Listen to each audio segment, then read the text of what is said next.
Oh my Here God. with Fuzzy Logic, and we're here with Teresa, special guest Teresa, who I cannot wait for you all to meet. I've had some preview to what we're getting today with Teresa flavor wise, and it is going to be outstanding with the energy that we all already know and love from the podcast pundit herself, LC Escobar. Welcome to Oh, both of you. I am so excited for today's topic, which is inclusion, accountability, and ethics in the tech of tomorrow. It's a big title because it's a big topic, and I cannot wait to dig in. we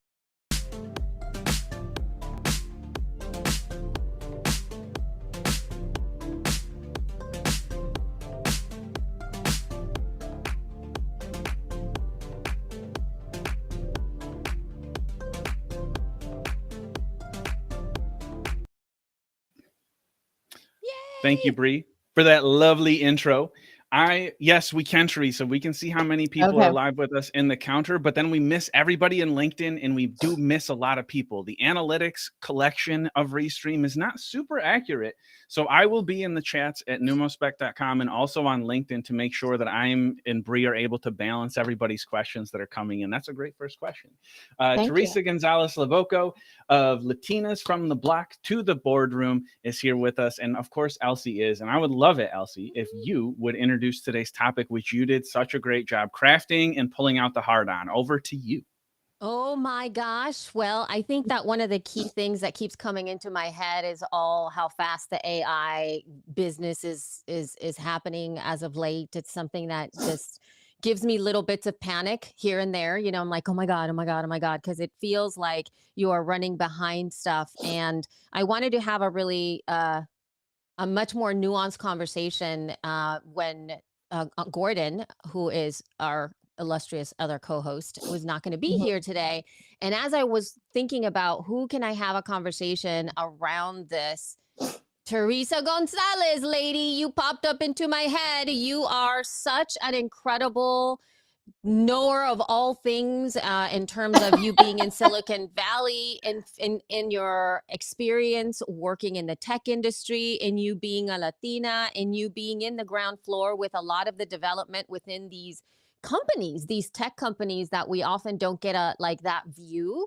And now you are really championing so much of what we're going to be talking about today. And my first thought was that we were just going to be focusing a little more on like the AI side of it. But as we Mhm. met and started to talk, oh God, there was so much more that you brought to the table.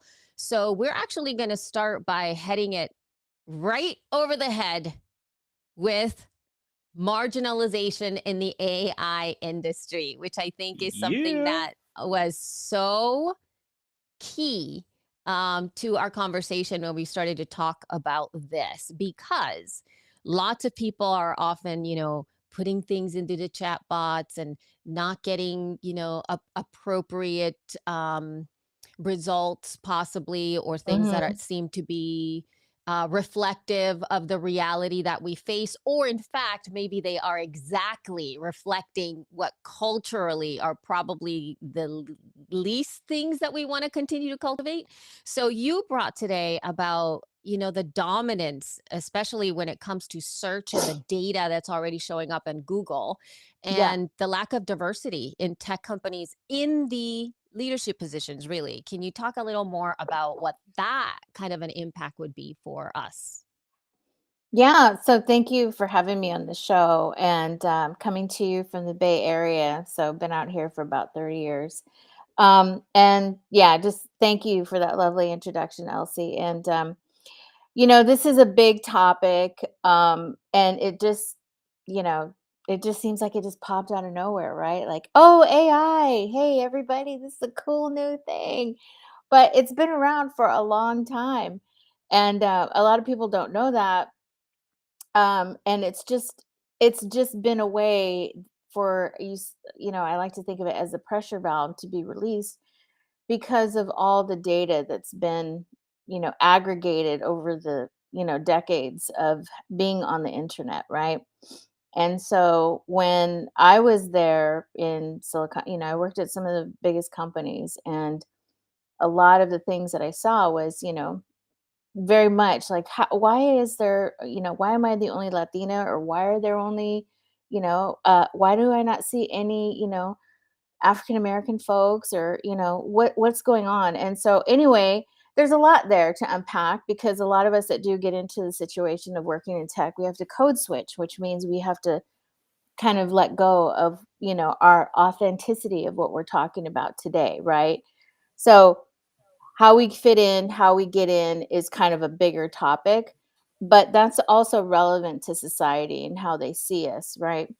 So that is a big deal when we talk about AI, because AI is really based on all the data that has been aggregated again over the decades. So people have been talking about it for days and years. It's only because of the commoditization and the monetization that's going to be happening around AI, and how it's going to exponentially build on the profit centers that are already benefiting from data platforms today. So that's kind of the key, right? Like, how do we make more money, and how do we accelerate this faster, and how is it going to help people?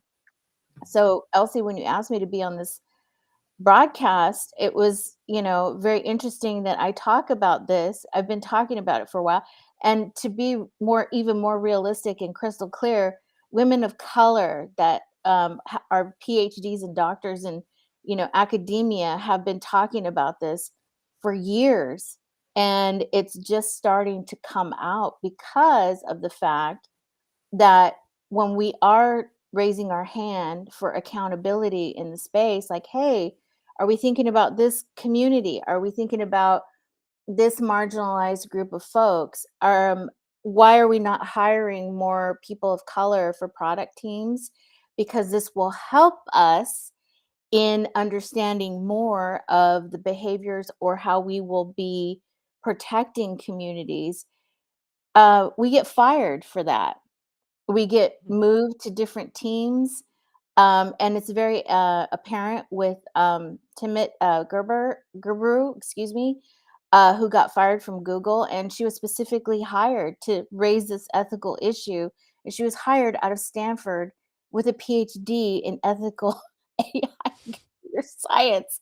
I mean, this is like, you wanted the mirror, and here it is, right? And they don't want to see it. So when we start to raise the issue, and as I have been doing, and I talk about it on the podcast, and I bring the voices up, I say, why are we not represented more in the podcasting space? Or why are we not found more on the search platforms? Well, we are, but we're just not in a good light about it, right? Because of all the data that has been indexed into the search criteria. So, what I was telling Elsie the other day is that Google has 90% of the entire global search market. That's That's basically crazy. the universe of the earth. The earth. It's just the earth, right? So Everybody. yeah, everybody. They started it, but Bing has a part of the market. And do you remember the old guys, Yahoo? They're still around too, right? They're Yeah. still around. And there's other players, but they're very small, right? So when you think about the competition that's happening, right, and you think about strategic, like, who has a search market and how can we get in? That's why Microsoft bought Chat GPT. It's so they could compete with Google, right? But Microsoft also owns LinkedIn. So when you start to think about all these platforms, people are trying to capture data, and data are the things we put into the system, and they're monetizing that data, right? So when we talk about, well, what's the accountability? Well, we're still marginalized in that area because we're not on the product teams. So if you Google us on a URL, Latinas, for instance, what comes up are not really good images. If Mm-mm. I put in Latina business owner, you still get some very sexualized images. When I Mhm. put my podcast on the platform, it'll bring up all my shows and where I'm listed. But as you scroll down and you look through my business links or profiles, you start to see ads on how to date Latinas. Where can you find Latinas in your area to date? These are the ads that are embedded into the code, because this is what drives the search engine. It's ads and Absolutely. monetization. So people are like, well, they're making it better. They're doing, no, there's no regulation on it. It's in fact still into Congress trying to regulate it through Section 230, which was created by the Telecommunications Act. And people are trying to say, hey, you need to put some guardrails in there. But no, the internet companies provided that Section 230, and that's how they run to say, well, it's the third party that's doing it. We're not doing it, so we can't be held accountable for it. Hands off. Right? So that's why, Mark Zuckerberg and everybody sits there and just says, hey, we didn't do anything. We didn't touch anything. We're not.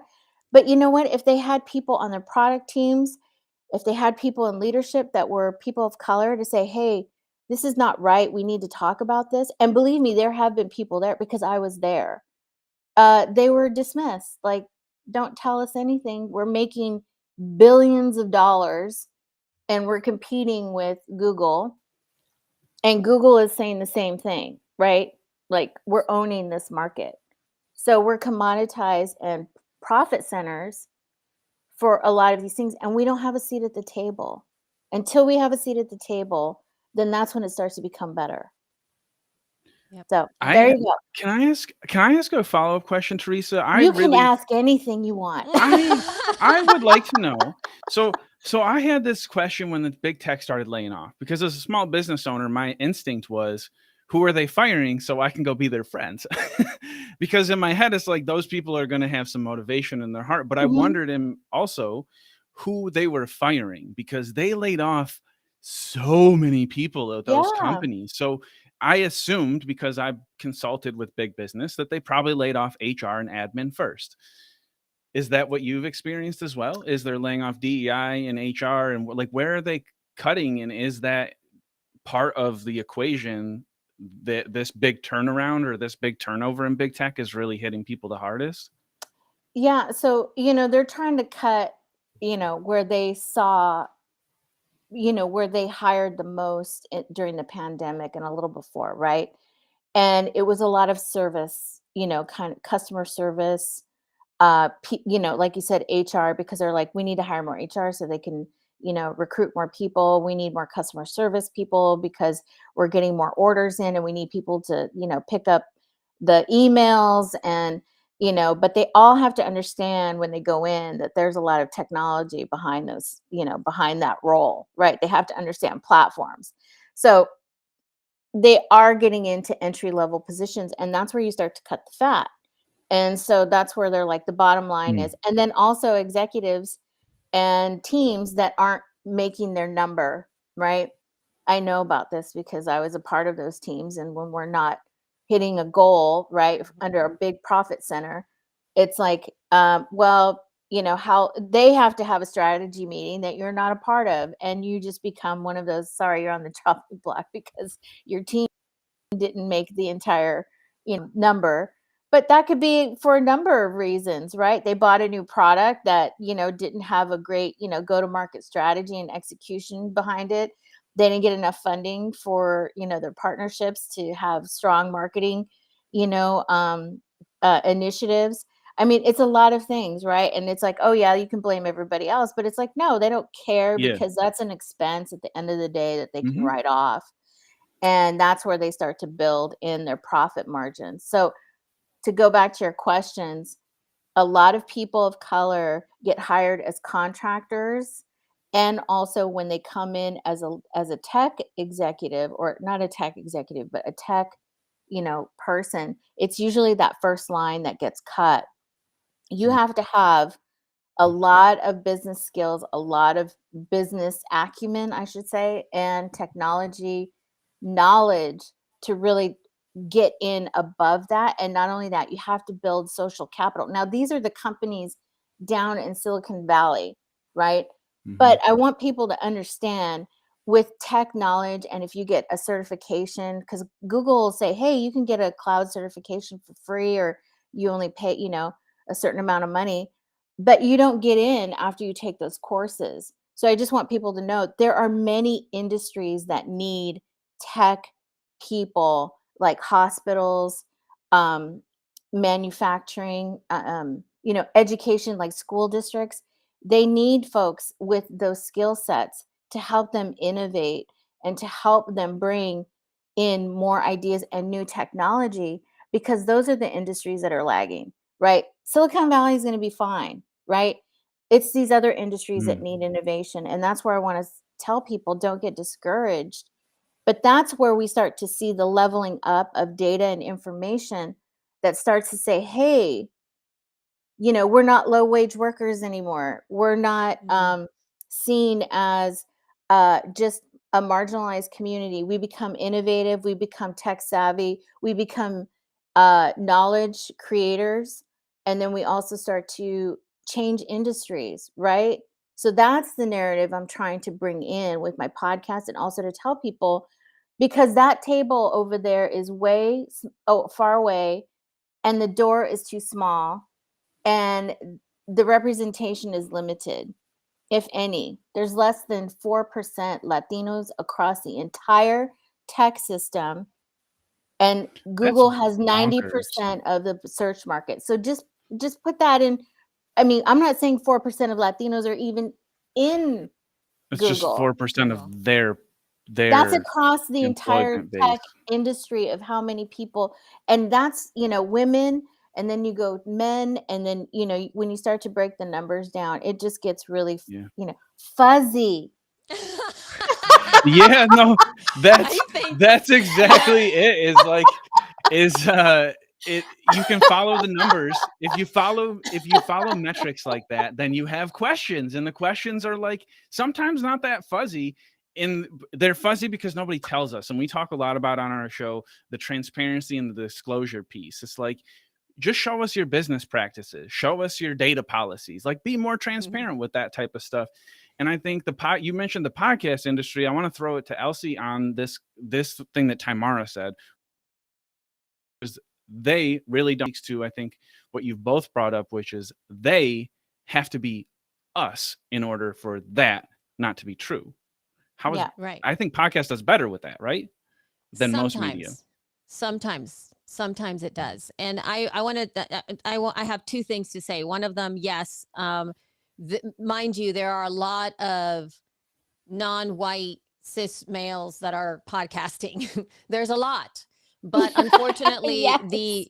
unfortunately what tends to happen again is that the highlighted shows, the shows that are making the most money, the shows that people want to invest in, the ones that are getting the sponsorship, the ones that have the vast amount of download numbers. The majority of podcasts don't really have that, so that 1% type of tier that have all those download numbers, which is what advertisers are looking for. Generally speaking, we have to work harder to get the money. We have to work so much harder to get the money. Yeah. To get just this much money versus To get funded. to get any kind of funding. To get Yeah. any kind of funding. And You have to work. that's Yeah. across all industries, Yeah. right? Even Absolutely. for Latinos in business, Latinas are the fastest growing entrepreneurial segment, right? Across everywhere. Yes, it's exciting, but we don't get funded. Then There's that's less, yep. we get Absolutely. less than 1% funding for any business venture. And that's because we're vetted on really stupid things like, what is your husband or family going to think about when you start this business? I have been to South by Southwest where I talked to women of color panelists, and they said when VCs came to them or they were pitching to VCs, they were saying, is this going to be okay with your family life? Is your husband and your kids going to be, it was more like, are you going to be able to do this with your family? Right? Like support. And I get that, but that's what keeps the barrier high because of that lens. They don't ask other people those questions, right? Yep. And the other thing, why can't we fail? If that's the other question I want to say, like everybody else can get millions of dollars, billions even. we work, and And they fail can fail. and Like, pivot. yes, and they get more money. But if a person of color fails, it's like, see, that's why we don't give them any money, because Yep. they don't have, blah, blah, blah, blah, blah, blah, blah, blah, blah. It's a double standard. And for women of color, it's even more, I want to say, scrutinizing. So that's why when you see more women that are, especially Latinas, who are saying, we're coming together, we're starting our own VC fund, why I'm doing this and saying we're building our own tables, why we need to be represented in industries that don't represent us, and we need to hold accountability, because technology governs the entire planet. And we hold the most powerful tool in our hands, which is the phone. And all that information that's going in there is the new gold, right? That is being brokered across many platforms. And when we're on the platforms and we're not being saying, hey, this isn't right, or content gets removed, or, and I get it, it's like free speech, whatever, but there's a lot of backlash, right? Against, like, well, we can do whatever we want. It doesn't matter, right? Because we're making money. So let's look the other way. Let's go to the metaverse, and you can be purple, and go have butterfly wings, and go do that. Go do that. Yeah, there's another layer to this too, because you're bringing it now in terms of, again, let's go back to how fast things are moving right now with what you were talking about. Information data is the new gold. Yeah. Most of these tech companies are now really pushing for all the AI initiatives, adding the AI to all the layers of their companies, pushing those initiatives forward. There's really no safety rails that are being put up, or even anything that is, nothing is being thought out as to what are the possible negative things that could arise from deploying these chatbots, deploying these new tools without proper vetting for our society, right? So now the leaders of this are all being led by the bottom line, which is, number one, they don't want to lose out to their competitors, because they got to, align with fight into that fight. Got to Number beat two, somebody. We have to beat somebody always. we have to be Yeah. the first. We have Yeah. to, it's always about winning, being the Yeah. first, pushing forward, let alone paying attention to the people, right? Yeah. And then the second thing is that all of that is being driven by actually making money above everything else, right? And government at this time has not really gotten too involved. I mean, they're trying, mind you, there are things happening. But as we know, what is the responsibility here? Because it feels to me that by the time the government entities maybe say, like, hey, y'all, you need to stay to these boundaries, or we need to set parameters around your behavior, it's going to be a little too late. Do companies, and how can companies start to take responsibility for the experiments that they're putting out on all of us? Because it's an experimentation. We don't know how this is going to affect our society. We don't know how it's going to displace people even more. We have no idea what it's going to do. Yeah. Right. I mean, So we as regular people have known for 50 years that machines were going to replace us, because blue collar workers have been being replaced by machinery for 50 years. Yeah. So it occurred to me in the last couple of days that rural and industrial people that do hard manual labor and work that have been replaced by automation in the last 50 or 60, however long, those people knew this day was coming. And I think the fact that it's pinching white collar workers for the first time is really interesting. And I also fully agree, we cannot wait for legal, because that is run by the same a-holes that we are talking about, and maybe worse and older and worse in their ways than some of the people in old tech. So I would love to hear Teresa's take, in both of your takes, on how, from a leadership perspective, because it's got to be leadership even beyond business. It's got to be bigger than business. It's got to be bigger than industry. It's got to be, to me, it's got to be a whole leadership effort that doesn't define exactly where we fall, but we're all going towards the same goal, which is equaling things out. Like, we have a chance to flip, I think, where we are. maybe Mhm. for the first time with all this data. So I would love to just get on a new page. I don't like the page we've been on with Congress and waiting for them to do stuff for us because they suck. Yeah. Ugh. Yeah, it's yeah, I try I'm like I try to have hope, right? Because you have to. And I think that, when I was at Facebook and I used to walk around and see his signs and mottos that, you know, what is it? Break things and move fast, right? And it's like Yeah. that's, you're breaking society is what it is, right? Mhm. And so when people, I mean, this information is not like unknown, right, of what's been happening in these platforms. It's just how far do you want to go to understand what's really happening? Because again, there's books and there's scholars that are talking about this, but everyone's like, no, that's scary. It's like it's scary because it's a reality that we're living in, and we're addicted to the phone, right? Yeah.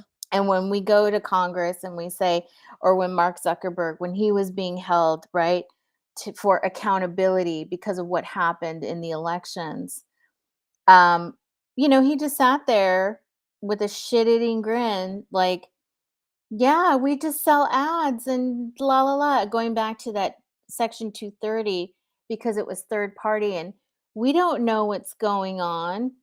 Yet they have to build the API, which is the integration piece for third parties to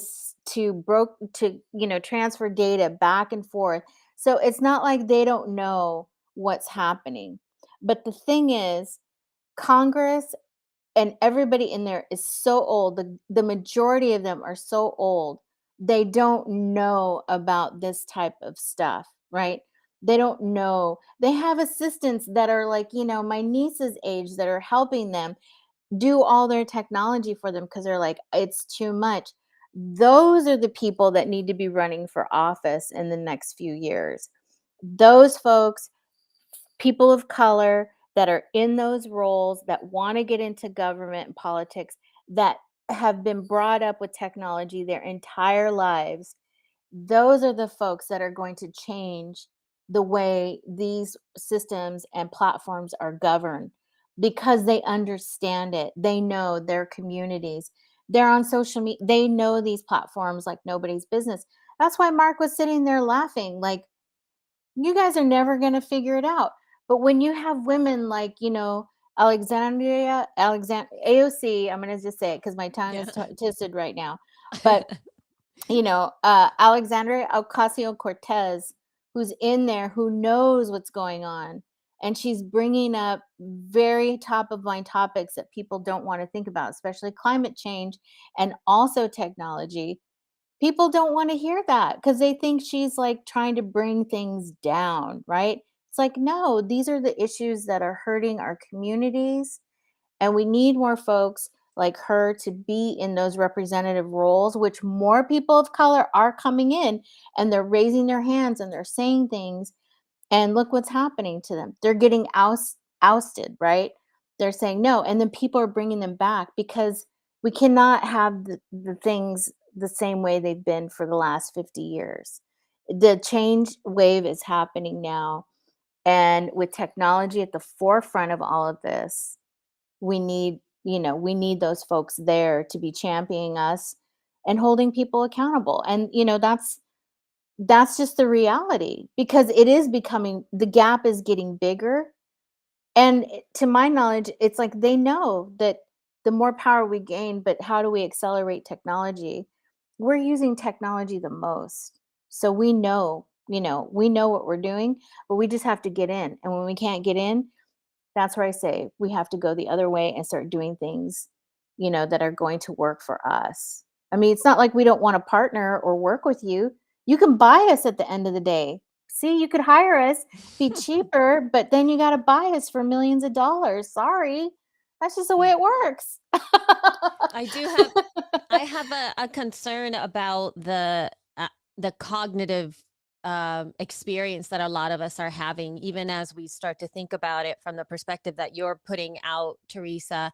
I think my biggest concern is that this technological issues are not something that can be solved very quickly. Like even Section 230 on its own, there's so much thought that needs to go into what that mean, amending it, like dismissing it, like what does all that mean, in the way that things are being constructed. There's so much nuance to having this conversation because there's so much positivity, obviously good stuff that could happen with platforms and AI that is additive and wonderful to humanity. And it also has the other layers of it. But we're living in a world right now, particularly fueled even by our young folks who are triggered. And I'm saying Mhm. triggered, not in the triggered as in like the emotional trigger, but they're triggered by behaviors, as in like, Yeah. let's scroll through the phone. I just want those 30-second information. And in order to understand these issues, and that's why we're having a long form show that begins to touch the surface, is that you have to have the attention span to be able to really dive into thinking and processing and having your own opinions and developing points of view, and not just reading it once but twice, maybe 3 times, watching a long form video, being able to listen to a podcast, reading a book. And I'm concerned about our society no longer taking those steps. And it makes me feel like, even as our younger generation coming in, with my kids, sometimes I'm like, you have to read this book. And they just want the quick solution. And so I think that, yes, I believe in our youth, but I also really do advocate to our youth and to our next generation to choose to be in the world and to make themselves feel uncomfortable, and to not have things come easy and fast, and to be bored, and to have all of the experiences that we used to have, because Mhm. now we have those dopamine hits that are coming all the time. So we have to craft not only humanity, but being able to go through exactly what you're talking about, the actual social parts of it, the political points of view, being able to get younger folks in those realms. But if they can't like live in a world and hold big thoughts for long periods of time, Mhm. it becomes much more challenging. Yeah, I mean, I'm there with you 100%. And I think I think you and I were talking about that. How do you to even get into that realm of like big thinking, right? Mhm. It's like you have to create a space for that and to unplug, right? Mhm. To really be out in nature and to experiment and to have time, right? To dream. Well, Yep. who has that? Who has the most valuable The time for most that? exact. Right. The Well. 1%. So when Mhm. I Hmm. say, when I was there, and also, there's movies and documentaries about this issue, is that the folks that work there that knew what's happening, they don't even have their kids on the platform. They do not give Yeah. them phones because they want them to be the new thinkers, they want them to have this expansive reality of dreaming and being involved in this big idea thinking. And when the rest of us are hustling to pay bills and we're communicating through the phone or working 2 jobs, and we're not able to, but we know how to work the system, right? When do we get time to have that big dream thinking, right? When do we get to like unplug, right? When that's a motivation of the family working all the time. And the kids, I was a latchkey kid, I'm not going to go back, but if you know that term, you know how old I am. So it's like, you have to see it's just a new version of that. But what's being put into, right, what we're seeing today is very detrimental. They're not like the fun shows that, or the shows that were coming out before, right? The TV shows. These are pictures and clips and violence, and that's what I'm talking about. Nothing is regulated. You can put parental controls on the phone, but and the TV, but kids always find a way, right? Because then they go to their friend's house and maybe their friend's parents don't have parental controls, and they're like, oh, we're gonna go do this, and we'll be back, and then they're all on the phone, on one person's phone who probably has the phone out of 5 kids, and they're doing things. So it's like, it's really hard to manage, but I think it's like financial investment, right? It's like, if you sit down and you start having the conversations about how important it is, or you can relate to them to say, hey, and how do we reconnect? It's hard when everybody's on the phone, everybody's trying to find their own space, and that's, you just got to break the Hmm. cycle, right? It's like breaking the poverty Hmm. cycle. What's the question? What's the answer to that? Higher education, right? What's how do you break the legacy, leaving legacies? You build financial wealth for your family. How do you do that? You start having conversations. It's almost the same thing with this wave of technology. And I'm not saying stop the advancement of what the United States has built and let's fall behind. That's not what I'm saying at all. I'm saying, how do we have more meaningful conversations with our kids to be the new innovators and to have big thinking ideas that are influential, to how they can put it onto technology, right? And they're saying, Mhm. Yeah. well, we do that already. We already go live here and we can do that. And we're in the Twitch, on this, and gaming, and this and that. And it's like, no, someone's already created that for you Yep. and you're interacting with it. It's like, you need to be the person to bring Creating the your, rules. writing the rules and bringing your culture into it, right? Like, how do you bring Yep. that in? And then people will see that, and then it's like, oh yeah, I can relate to that. I can understand that. And then it's like, oh yeah, I want to do that. That's how the thinking starts changing, right? Like, I want to do that. Talk about it. The representation matters, and that's what we're getting to the bottom line. I am so excited that you put it that way. My leadership, it's got to come from leadership, and leaders come in so many forms. So I think for me, one of the quickest ways to empower people is to realize that so many of us are in positions of leadership. That is the same thing as influence. When you post something and more than just your mom looks at it, which is most of us, even if we only have a few friends, that is an opportunity to have influence, and influence equals leadership. And if you are in a position to post or to talk about the things that are impactful to you, like you're saying, you should do that. And you should also pick Elsie's medium of podcasting to do it with, because there are less algorithms, still algorithms. But I think that like you're saying, the algorithms and the rules are in the same way that politics and policies have been structured by someone who does not understand what you are asking for. So how would they ever create a structure that would serve you? It's like you have to create structures and put leaders in place, and promote leaders and empower leaders to go make a podcast, go get your voice out there, start being a media person. Yeah.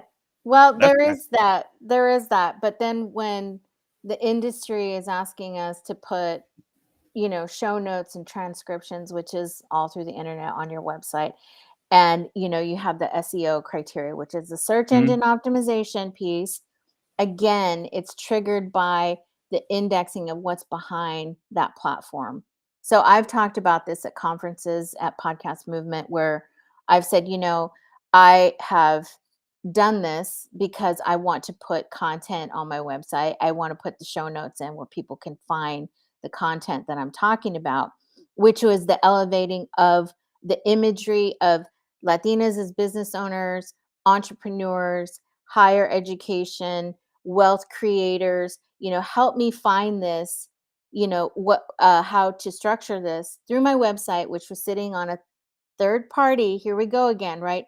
The third party piece. And they're like, we can help you build a more searchable website, right? With my content, because my podcast has a website, right? latinasb2b.com, everybody. So anyway, I'm just saying, when it's gave me back the criteria results again, how I opened this conversation, it gave me back how to date Latinas, where Latinas are dancing, like Yep. this is what it spit back out at me when I was trying to create influential, powerful content around Latinas, and That this is what it ranks. it gave me. Yeah. Yeah, this is what it gave me back, and I have screenshots of it. So people, it's not like this was a million years ago because I am a Chicanosaurus, I am older. This was like right before I started the podcast. This was like right before the beginning of this year, when I went to Orlando to speak. I mean, at Podfest. I mean, it's like it's still happening. And I've even told the product people when they've had me on strategy calls to like, how can we get more people on the webs, as a partnership? And I'm like, fix the algorithms, man. How do you do that? You hire people that know the coding, that can change the coding dynamics to catch these things. What does that take? Money. It takes hiring a person. It takes changing the code. People don't want to do that.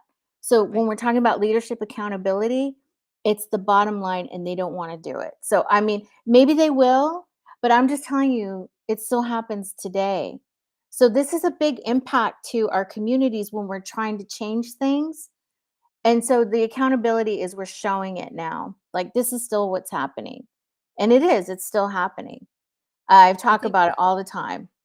it's so challenging when the money is being challenged, though, there too, Teresa, because there is a sense of Latinas or a lot of women of color, really Asian Yeah, women, yeah, yeah, insert whatever type women, and yeah, they make money in terms of porn, pornography, sexualization, and all of these things. I mean, there's money to be made by us, by even just Googling us. There is that glorification of what that might be for yeah. a lot of people. And therefore, you're actually fighting between being able to take money away from these businesses Mhm. because the porn industry is such a massive business already, Yeah, like massive amount of money maker. Why would they want to let that go? Right? yeah. If that's like one of the key words that they're putting into the realm of whatever that is.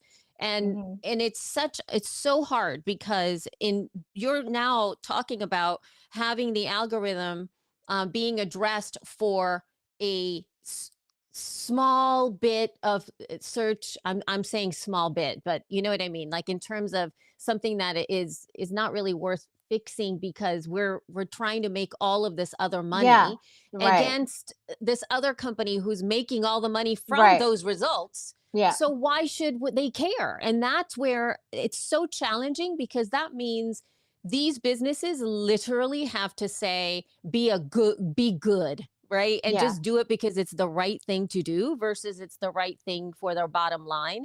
Because even though Latinas and our businesses are for sure capable and are making a lot of money, um, it doesn't chip at the larger iceberg, if you No, it will, you know? doesn't. I mean, it goes deeper, right? I mean, Yeah. just to even think like why. I mean, and there people are like, why can't we be sex workers if that's what, I support that. There is a whole Yeah, industry yeah. for that. But what I'm saying is you can create a safer platform for that that's not indexed. So the thing is that Mhm. there are these links embedded into a search criteria that are gateways to porn sites, right? Yeah. And it's keyworded by women of color, men of color, based on what, and I'm not trying to tell people to do that because then you're going to be tagged.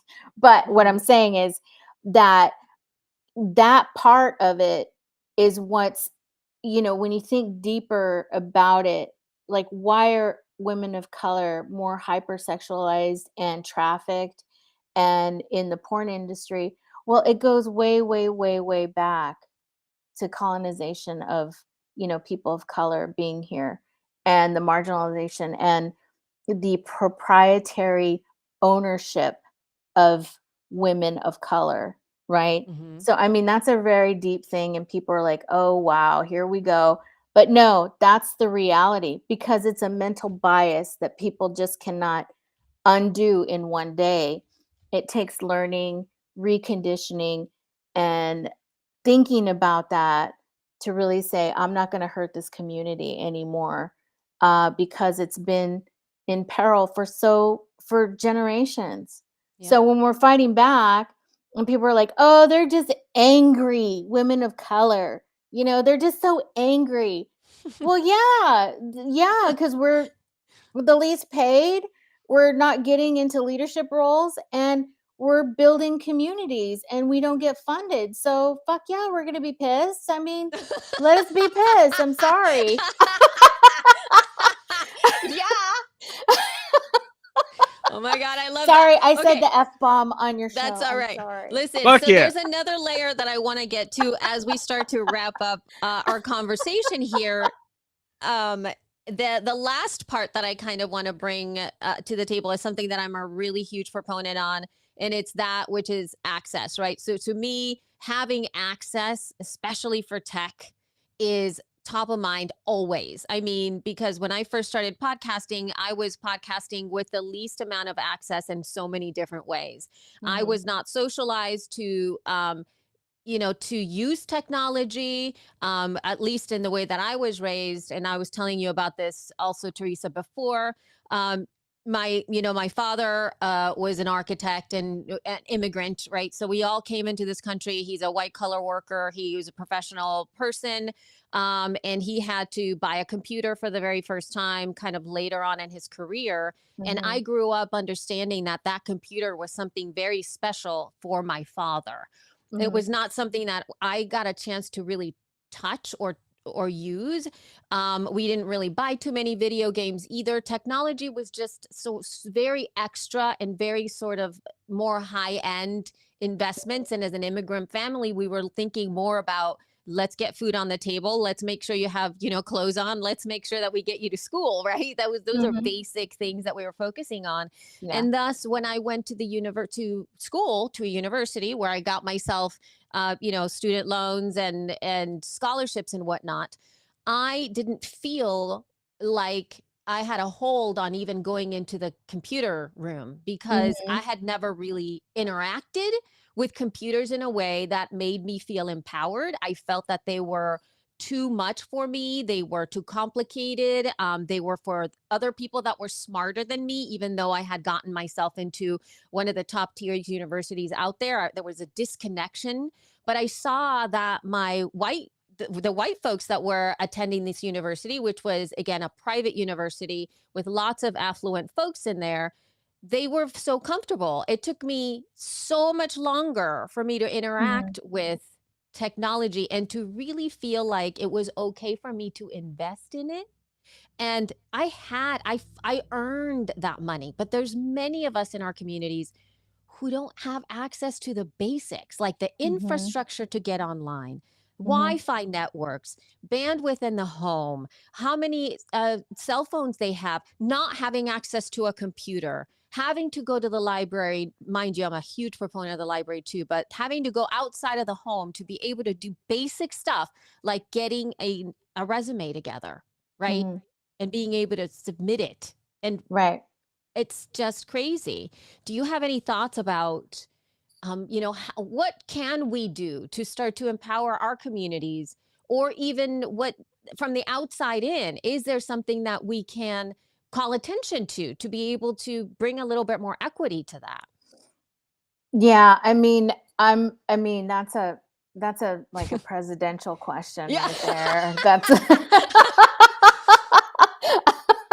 That's what we're here I for. yeah, I mean, I'm like, wow, I'm Let me gonna be just like, turn the key. I, yeah, I yeah. actually had the key in my pocket the whole time. Here it And is. I'm running for district blah blah here in Oakland, so you just vote for me. But um that so let's just kind of take it back. I think the band-aid and the kind of the covers came off during COVID, right? Like we saw the Mhm. most marginalized communities, and the death of George Floyd, may he rest in peace, really brought a lot of galvanizing to, like, we don't have shit, and which is like the basics, and that's why we're mad. When you're talking about who was the most marginalized, it was families of color, because they are working the most, and they weren't in schools, And at the home, there's no Wi-Fi, right? So it's like they Mhm. couldn't go to the library. They were like sitting outside of McDonald's and Taco Bell trying to like, get the Wi-Fi, free Wi-Fi from there so they could do their school work, right? That's not conducive. So a lot of telecom companies were seeing this and they're like, how can we get more Wi-Fi and bandwidth into rural communities or communities that need it the most? That's like one piece of the puzzle. It starts with the infrastructure of being involved in the community, like Mm. really getting in there, talking to the community about what their needs are, going to the school boards, asking those people, what can we do to help facilitate them? They don't come to the community. They don't come. And this is where activism is really kind of coming up now. Mhm. And a lot of Latinas, I'm going to say it again, and Black women, we're leading that charge in trying to get more involved in politics because we're the ones that take care of the families. It's like we're the ones that, are the highest consumers, and we're the ones that need things to keep the family going, right? We're organizing. I'm not saying men don't do anything. It's just been a really harder arena for them in a lot of the job areas. And to be quite honest, the opportunities for them is very lacking. But women, because we're mama bears, I don't have any children, but I have a lot of people that they're like, look, this is what I did because I needed to get my kids online. I needed to have a computer for them. And even if they don't have that, it's like the library is always your fallback. Well, when the libraries are closed, and by the way, people want to Mhm. shut down some libraries today in other states because of really dumb shit, you're starting to erase communities' voices.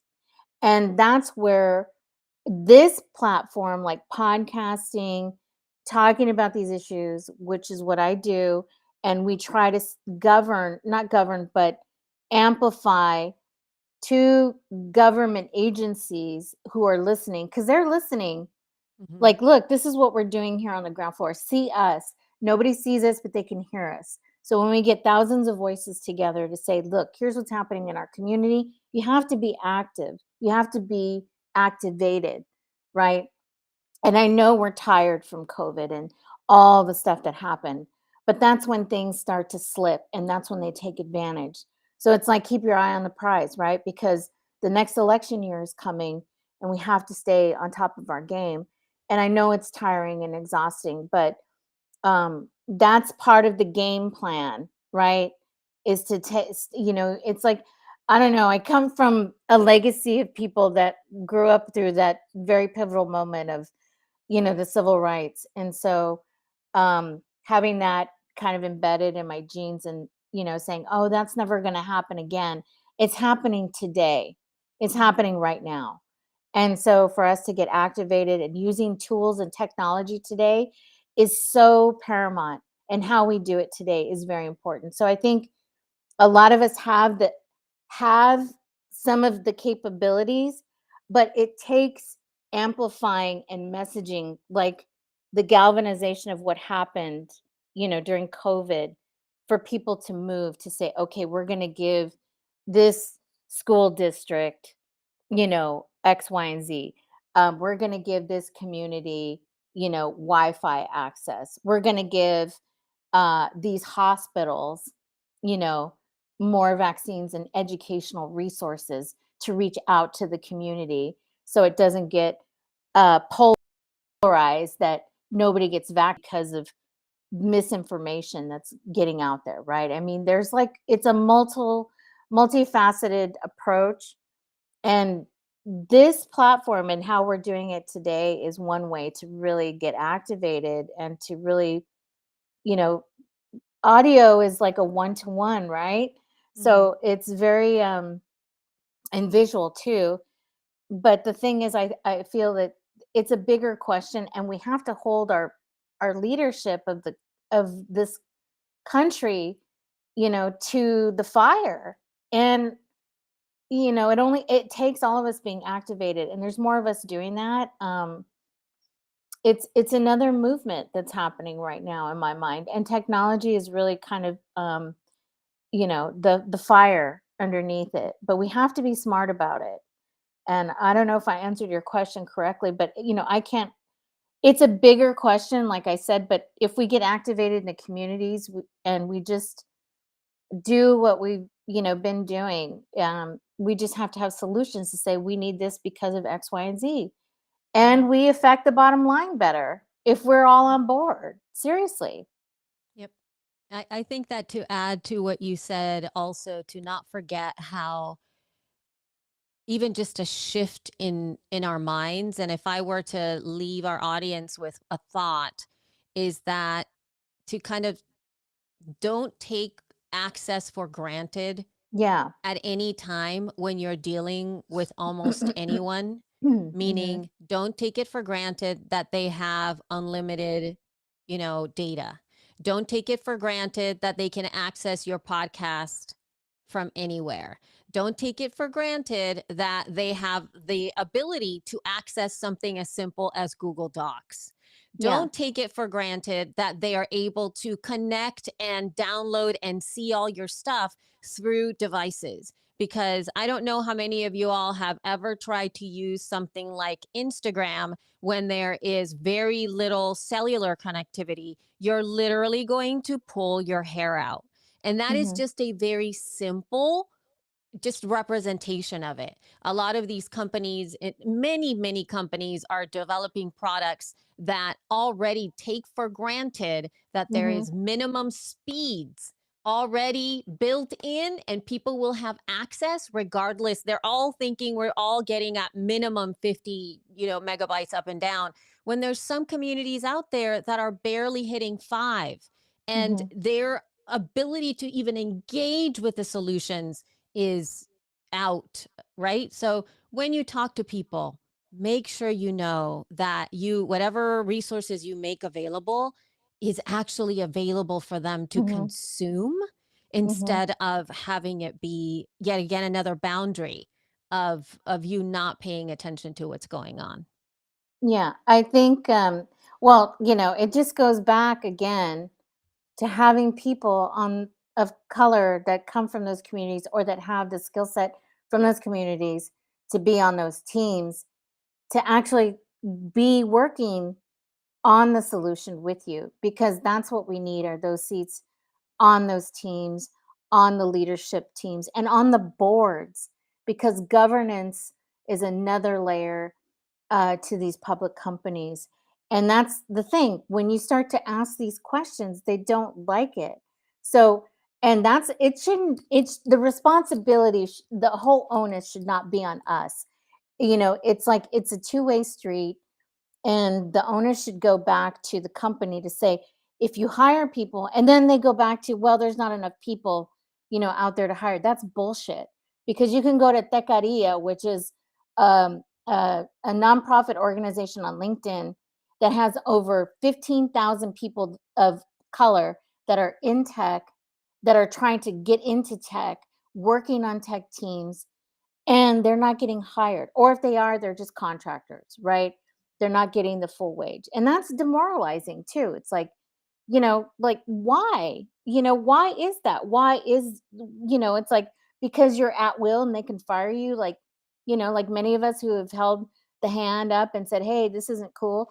And then it's like, "Okay, you can go now." It's like, and it just continues on as a cycle. So there's two Mhm. reasons. Get people in the door. It's going to benefit you in the long run.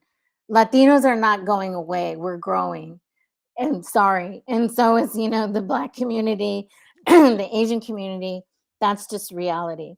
And if you can't keep creating homogenous products that are kind of a band-aid, excuse me, for everybody, um, education is one that is like, the lack of representation there too. It's like Mhm. everything's changing right now and we need Teachers. more. Yeah, teachers for sure. You've My gotta last have podcast. teachers that you gotta Yeah. have teachers that inspire kids, and to inspire kids, they gotta be able to relate to, just like a leader at your work. Yeah. If you can't relate to your leader at work or your teacher at school in some way, right? And that's gonna be different depending on the day. If you can't relate to them, it's not gonna set the same example as somebody who you connect with at your core. So it only benefits us, and I'm just going to say this, just that to be more than a monolingual society. If you go to Europe, everybody there speaks more than one language, right? They communicate, they all learn their societies and cultures.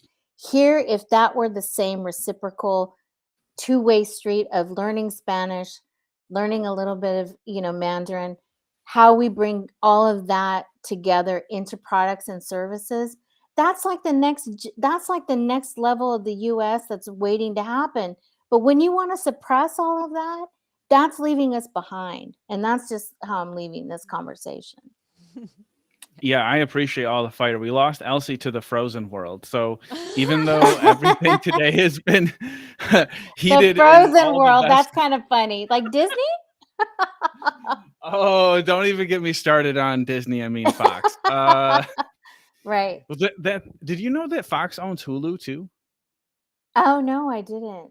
Well, that's funny I because Handmaid's Tale is pretty, intense, and it's like, I don't know if you've ever Well, seen it, but it's like that's I interesting. haven't, but I've heard about it, and Mhm. I feel like that's an example where like the record industry is the same way. Record Mhm. industry is owned by like one or two companies, and like Columbia Records owns all the other record labels. Disney Mhm. and Fox own all the other channels and networks, and so representation at the highest decision making, policy, structural, like those are all the words and places and roles that I I like. I'm 100% with you, and also am 100% in on supporting in any way that I humanly can, because I agree with you. I agree that women in particular, when I have been led by women, it has gone better. I will Yeah. say, just from my experience, it's gone better. And that's not a knock on those people. They were trying to learn. I just think the one woman that I worked for was way farther ahead than they were. And then I work primarily with Bree now, and it's better. And I work a lot with in this type of environment and these types of communities, and I always find so much more empowerment, which is giving power to, than I do trying to take power away or be competitive. And I just want that I love being led by people that are very different than me. So thank you for being one of the voices that gets to lead people into Yeah, the next well, generation. It's going to be better. yeah, I mean, It's got to I be. think, yeah, no, it has to be. We have to do it. And so that's why I stepped away, and also because I was just tired of like nothing moving. The dial was not moving, and I figured out why when I was there at those last two companies, which was Google and Facebook, and I was like, Mm. oh, this is the reason why, and I see everything now. Like the Yeah. the how you say, the wool was taken off, and it was like, oh my gosh. And it's like, hey, and I saw, it's the younger generation coming through, and they're so ambitious, and they're so hopeful, and it's like, this is messed up. And I Mm. see what's happening. I think they're just trying to believe that it's going to happen. And I'm like, I've been here for a long time and nothing's moving. It's like, and it's changing, but it's not for the benefit of them. So that's another motivation, that I have. And also, it's just a lot. It's too much, right? It's like, when you've seen poverty, I'm a third generation here in California.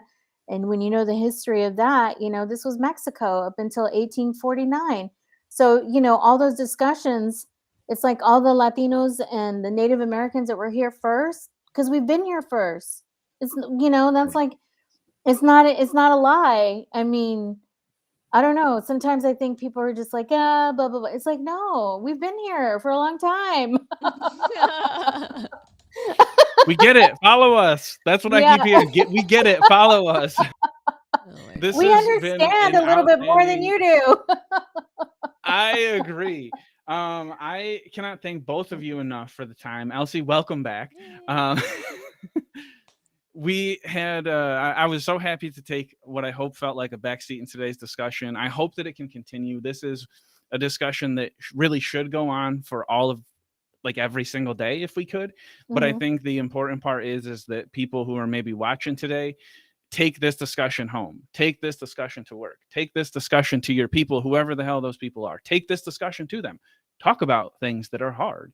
Later, we talk to people, a non-for-profit from domestic violence. Same thing. Say the words inequalities. Like let's look at metrics and numbers of how these things add up, if that's what you want to do. If we're going to measure our society in money, let's see how people are paid, and let's just start there, for instance, and get that righted first.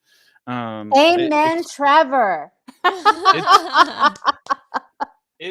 It's powerful because it pisses me off. And I'm very proud to be a part of it with each of you. I will let Elsie, you take us home on any last words. This has been a really heartfelt discussion. I know it's one that you are going to want to continue, and I know it's one you're probably carrying into some of your other projects. Let us know what those projects are, what you have coming up, because you are a busy person. And let me tell you what, we want to follow you. Well, I just want to say thank you to Teresa for giving us your time and your brain and your attention, and to just have this conversation. And I think the last word is that I'd love for folks who can maybe have consumed this to just think about all of the other places where you see technology affecting lives, and to always remember that not everybody has access to all the things that seem like everybody has. Like, that's not the case most of the time. And for us to be able to advocate each other on the daily, to be able to help each other out, and particularly for women, if one of the things that I'm a really big, powerful advocate for is if you say, like, I can't do that, it's just technology thing is too complicated for me.